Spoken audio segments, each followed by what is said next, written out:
తెలంగాణ అమర్నాథ్ యాత్రగా సలేశ్వరం జాతర ఎంతగా ప్రసిద్ధి చెందిందో ప్రత్యేకించి చెప్పనక్కర్లేదు. ఆ జాతరకు రాష్ట్ర నలుమూలల నుండి లక్షలాదిగా భక్తులు తరలివస్తారు. అక్కడ 1000 అడుగుల ఎత్తు నుండి దూకే జలపాతం అందరినీ అలరిస్తుంది. జాతర సందర్భంగా ఇప్పటికే శివనామ స్మరణతో నల్లమల మారుమోగుతోంది. అసలు సలేశ్వరం జాతర విశేషాలేంటో ఇప్పుడు చూసేద్దాం.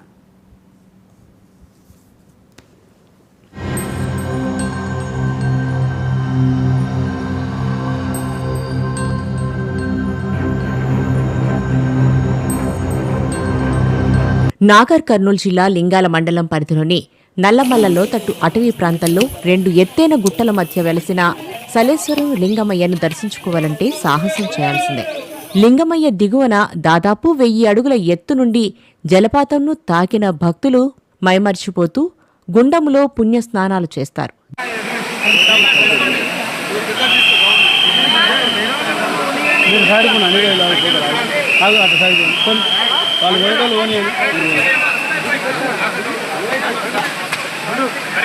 దక్షిణ భారతదేశంలో తెలంగాణ అమర్నాథ్ యాత్రగా పిలువబడుతున్న ఈ సాహస యాత్రకు రాష్ట్ర నలుమూలల నుండి మాత్రమే కాకుండా 2 తెలుగు రాష్ట్రాల నుండి లక్షలాది మంది భక్తులు, ప్రకృతి ప్రేమికులు చిన్న పెద్ద అనే వయసు తేడా లేకుండా దర్శించుకుంటారు. ఈ యాత్ర ప్రతి ఏడాది చైత్ర పౌర్ణమి ఒక్క రోజునే దాదాపు లక్షలాది మంది భక్తులు శివనామ స్మరణతో దర్శించుకుంటారు. ఈ నెల 11న మొదలైన సలేశ్వరం జాతర ఉత్సవాలు 13వ తేదీ వరకు జరగనున్నాయి. ఈ సలేశ్వరం జాతర వేడుకలకు 2 తెలుగు రాష్ట్రాల నుండి దాదాపు 5 నుండి 6 లక్షల మంది భక్తులు ప్రతి ఏడాది దర్శించుకుంటారు. కానీ చాలా కష్టం, కానీ ఎంతో ఇష్టంగా వెళ్ళాలి అనుకుంటున్నాం. రావాలంటే చాలా పుణ్యకార్యక్రమంలో రావడం వల్ల చాలా ఆయన వచ్చిన వారికి చాలా సంతోషం, చాలా దుఃఖాలు ఉన్నా ఏమున్నా అని పోతాయి వాళ్ళకు. ఆంధ్రప్రదేశ్ హైదరాబాద్లో ఉంటుందో మా ఫ్రెండ్ విజయ్ కుమార్ చెప్తున్నాడు. ఇక్కడ తెలంగాణ సలేశ్వరం అనేది మనకి తెలంగాణ అమర్నాథ్ టూరిజం లాగా పిలవబడుతుంది, చాలా బాగుంటుంది. ఇంకా 6 ఇయర్స్ నుంచి వస్తున్నాను, వెళ్దామని చెప్పాడు. సో నైట్ బయలుదేరి మేము వచ్చాడు. నైట్ బయలుదేరి ఇక్కడికి వచ్చేసరికి 1 o'clock అయింది. 1 o'clockకి వాకింగ్ స్టార్ట్ చేస్తే కిందికి వెళ్ళి వచ్చేసరికి ఇప్పుడు 9 o'clock అయింది. నైట్ కొంచెం ఫ్రీగా ఉంటుందని నైట్ ఎక్కువ మంది రావడం జరిగింది. సో కొంచెం ఎక్కువ టైం పట్టింది, కానీ చాలా బాగా అనిపించింది. పొద్దున్నే కరెక్ట్ 6 o'clock దర్శనమైంది. మంచిగా వెదరు. నాగార్జున కొండలో బయటపడిన ఆధారాలను బట్టి లింగమయ్య గుడికి ఏర్పాటు చేసిన ఇటుకలు క్రీస్తు శకం 360 కాలపు నిర్మాణాలని అర్థమవుతుంది. అలాగే గర్భగుడి ముఖద్వారంలో విష్ణు కుండలీల శిలాఫలకం ఉంది. ఆలయ ద్వారానికి కుడివైపున వీరభద్రుడు, రక్షకుడి విగ్రహాలు, అలాగే ఎడమవైపున 2 సిద్ధ విగ్రహాలు ఉన్నాయి. ఆలయానికి ముందు భాగంలో 10 అడుగుల క్రింద సలేశ్వరం గుండం ఉంది.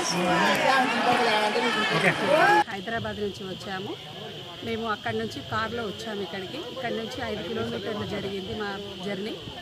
చాలా ప్రశాంతంగా ఉంది సలేశ్వరం జాతర. ఇది తెలంగాణ అమర్నాథ్ క్షేత్రంగా వ్యవహరిస్తారు అందరూ. చాలా బాగుంటుంది. ఎన్విరాన్మెంట్ అంతా చాలా ప్రశాంతంగా ఉంటుంది అందరికీ చూడడానికి. మాకైతే చాలా సంతోషంగా ఉంది. ఇదే ఫస్ట్ టైం మేము రావడం ఇక్కడికి. చాలా ఆనందాన్ని ఇచ్చింది. ప్రతిసారి రావాలనిపించే ఆహ్లాదంగా కలిగించింది. నాగరాజు, మేము హైదరాబాద్ ఉప్పల్ నుంచి రావడం జరిగింది. నిన్న రాత్రి 12 గంటలకు ఇక్కడ నుంచి కిందికి సలేశ్వరం దర్శనం కోసం వెళ్ళడం జరిగింది. ఓవరాల్గా టూర్ మాత్రం చాలా సంతోషంగా ఉంది, చాలా బాగుంది. అంటే మేము ఈ ఫస్ట్ టైం రావడం జరిగింది. సీనరీస్ కానీ చూస్తుంటే ఒక అడ్వెంచర్ చేసినట్టు నిజంగానే ఇది తెలంగాణ అమర్నాథ్ యాత్రగా అనిపించింది. మీరు చూస్తే కూడా మా చెమటలు మేము కూడా కనిపిస్తూ ఉంటాయి.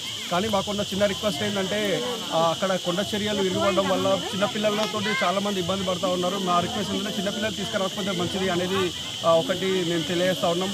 నల్లమల్ల కొండల కోనల మధ్యన వెలసిన లింగమయ్య స్వామిని దర్శించుకునేందుకు కాలినడకన సుమారు 3 కిలోమీటర్లు కొండలు గుట్టలను ఎక్కుతూ దిగుతూ భక్తులమొస్తున్నాం లింగమయ్య హరహర శంభో శంకర అంటూ గొంతు ఎత్తుతూ కొండల మధ్యన శివనామ స్మరణతో యాత్రను కొనసాగిస్తారు. చైత్రమాసం పౌర్ణమి సందర్భంగా నల్లమల్ల అడవుల్లో కొలువుదీరిన శివలింగమయ్యను దర్శించుకునే యాత్ర అమర్నాథ్ యాత్రను తలపించేలా ఉంటుంది. అమర్నాథ్ యాత్ర మంచు కొండల్లో కొనసాగితే ఈ యాత్ర మాత్రం అడవులు, కొండలు, గుట్టలు, లోయలున్న మార్గంలో కొనసాగుతుంది. దుప్పల్లి గొల్ల లక్ష్మయ్య, మాది కురుమూర్తి దుప్పల్లి. మేము గొర్రె కాసుకుంటాం మొత్తం. ఈసారి కొత్తగా వచ్చినాం. దేవస్థానం మంచిగా ఉంది. మేమైతే మంచిగా చూసి వచ్చినాం. మంచిగా జరిగింది. నా పేరు వెంకటేశ్వర్లు. మేము నల్గొండ నుంచి వచ్చినాము. మాకు ఇక్కడ దేవునికి ఇప్పుడు మూడు సార్లు రావడం జరిగింది. దేవుడి ఇక్కడ భక్తిగా బాగుంది. ఆయనలో ఒక సంకల్పం ఉండటాన్ని ఇంతమంది ఆ గుట్టలల్లో చెట్లల్లో కూడా నడుస్తున్నారంటే దేవుడి శక్తి ఉన్నది అనేది మాకు తెలుస్తున్నది. మూడోసారి రావడం వల్ల దేవుడి భక్తి అందరికి కూడా భక్తులందరూ కూడా మంచిగా అంత చేతకాని ముస్లింలు వికలాంగులతో సహా ఇక్కడికి నడుస్తున్నారంటే దేవుని యొక్క మహిమ ఉండడం వల్లనే నడుస్తున్నారు. మల్లికార్జున్, మేము నల్గొండ నుంచి వస్తున్నాం. గత 20 సంవత్సరాల నుంచి వస్తున్నాం. అప్పటికి ఇప్పటికి మంచి బాట మంచిగా ఉన్నది. భక్తులకు సౌకర్యంగా చేశారు దారి.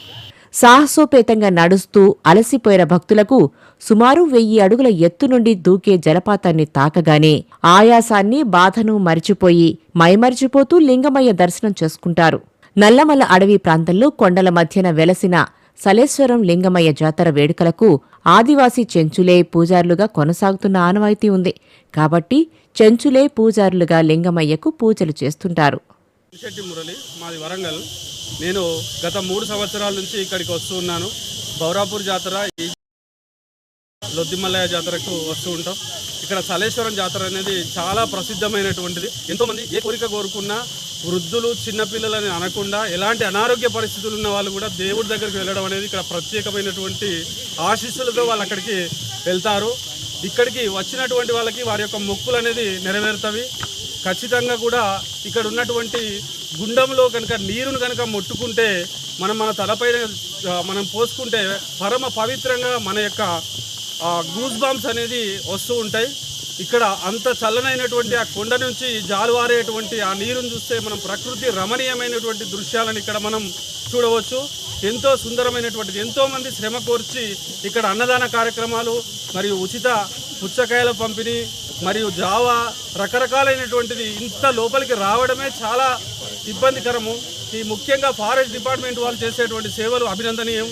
ఈ మిత్రులు, మీడియా మిత్రులు కూడా ఇంత దూరం వచ్చి వారు శ్రమ కోర్చి ఇక్కడికి వచ్చి తీసుకుంటున్నారంటే వారికి ప్రత్యేక ధన్యవాదాలు. సలేశ్వరం వెళ్లాలంటే నాగర్ కర్నూలు జిల్లాలో ఒక మార్గం. లింగాల మండలం అప్పాయిపల్లి గ్రామం మీదుగా 30 కిలోమీటర్ల కాలినడకన వెళ్లాల్సి ఉంది. మరో మార్గం అమరాబాద్ మండలం శ్రీశైలం హైదరాబాద్ జాతీయ రహదారి మన్ననూరు గ్రామానికి చేరుకోవాలి. అక్కడి నుండి సుమారు 16 కిలోమీటర్ల దూరంలో ఉన్న ఫర్హాబాద్ చౌరస్తా, అటు నుండి అడవి మార్గంలో 25 కిలోమీటర్ల దూరంలో ఉన్న రాంపూర్పేట వద్దకు వాహనాల ద్వారా చేరుకోవచ్చు. అక్కడి నుండి 4 కిలోమీటర్ల దూరం కొండలు, గుట్టలు, లోయలు దాటుకుంటూ సాహసోపేతమైన యాత్ర కాలినడకన లింగమయ్యను దర్శించుకోవాల్సి ఉంటుంది. వచ్చిపోయే భక్తులకు నీటికి ఎలాంటి ఆటంకం లేకుండా నీళ్ల ట్యాంకర్లను పెట్టడం జరిగిందని తెలిపారు. సలేశ్వరం జాతరకు ప్రత్యేక ఆర్టీసీ బస్సులు ఏర్పాటు చేశారు. ఈ సలేశ్వరం జాతరకు ఎటువంటి ఆటంకాలు లేకుండా వచ్చే భక్తులకు, అలాగే చుట్టుపక్కల ఉండే వన్యప్రాణులకు ఇబ్బంది కలగకుండా డిస్ట్రిక్ట్ కలెక్టర్ ఆధ్వర్యంలో ఒక రివ్యూ మీటింగ్ చేయడం జరిగింది. ఈ రివ్యూ మీటింగ్లో డ్రింకింగ్ వాటర్ అంటే ముఖ్యంగా మంచినీటి సదుపాయం అనేది వెరీ ఇంపార్టెంట్ కాబట్టి వేసవి కాలంలో దానికి సంబంధించిన శాఖ, మన మిషన్ భగీరథ శాఖ వాళ్ళు తదుపరి ఏర్పాట్లు చేసి అనేక ప్రదేశాల్లో ఫ్రీ డ్రింకింగ్ వాటర్ సప్లై అయ్యేలా చూశారు. అది కాకుండా దాతలు అలాగే ఫారెస్ట్ డిపార్ట్మెంట్ తరఫున కూడా 2 వాటర్ ట్యాంకులు పెట్టడం జరిగింది. ఇవి కాకుండా అక్కడ అన్నదాన ఆశ్రమం వాళ్ళకి ఎటువంటి వేస్ట్ పొల్యూషన్ కాకుండా ఉండడానికి మనం ఎప్పటికప్పుడు పడిన వేస్ట్ 4 ట్రాక్టర్లు ఎంగేజ్ చేసుకొని, అలాగే 100కు పైగా వాలంటీర్లు చెంచూస్ని ఎంగేజ్ చేసుకొని ఈ చెత్తని ఎప్పటికప్పుడు కలెక్ట్ చేయడం జరుగుతుంది. ఇవి కాకుండా ఈ జాతరకు వచ్చే భక్తులకు మన నుంచి విజ్ఞప్తి ఏంటంటే, ఈ జాతర అనేది అమరావతి పులుల అభయారణ్యంలో కోర్ ప్రాంతంలో జరుగుతుంది కాబట్టి దీనికి కొన్ని రూల్స్ మనం పాటిస్తే మనకి దేవుని వీక్షించడం ప్రశాంతంగాను, అలాగే వన్యప్రాణులకు ఎటువంటి హాని కలగకుండా బయటకు రావచ్చు. మొదటిది, ఎటువంటి ప్లాస్టిక్ పదార్థాలు వాడకండి. అత్యవసర పరిస్థితులు ఏదైనా వాడాల్సి వచ్చినా అలాంటి మెటీరియల్ కానీ ఏ వేస్ట్ కానీ మళ్ళీ మీరే కలెక్ట్ చేసుకొని రిటర్న్ తీసుకురండి. అలాగే మూడోది, ఎటువంటి ఆల్కహాల్ కానీ అగ్గి కానీ అక్కడ పెట్టకండి. అండ్ ఓన్లీ ఏవైతే మార్గాలు, రూట్స్ ఏవైతే మీకు డెసిగ్నేటెడ్ ఉన్నాయో దాంట్లో మాత్రమే ప్రయాణించండి. ఇంకో వేరే మార్గాల్లో వెళ్ళకండి.